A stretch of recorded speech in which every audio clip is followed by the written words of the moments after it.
Managers, one of the biggest frustrations I'm hearing is it is so difficult to find great talent. I don't know if you're in that boat, but I often ask them, well, what exactly are you looking for?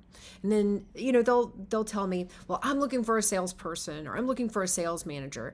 And I ask them to clearly articulate what are the must-haves, what are the should-haves, and what are the nice-to-haves in that candidate. And more times than not, I'll get a couple of answers, but it's pretty vague.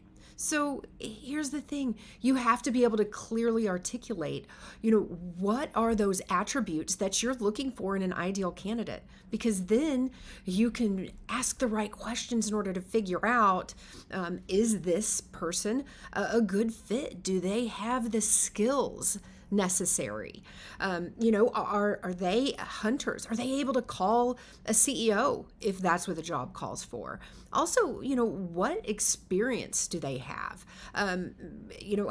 Do they show a history of being able to call up in an organization?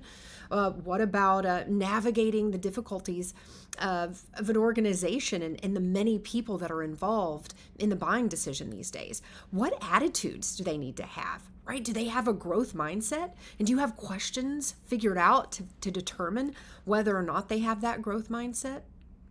Right? What results do they need to have shown? Like looking back over their history. And how do you figure that out? How do you, ferret out whether or not they were able, to close $100,000 a month?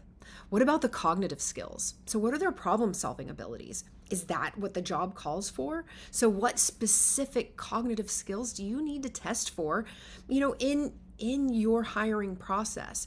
And then what about their habits? What habits do they need to have? Maybe they're learners, right? Maybe they have a high learning agility. Maybe you find that people who work out or are physically fit are more successful in your organization. And so then you can determine like, hey, talk to me about your habits. So I call this the search model, and it is a really helpful tool to think through, what are the must-haves in a candidate, right? Your non-negotiables. What are the should-haves and what are the nice-to-haves?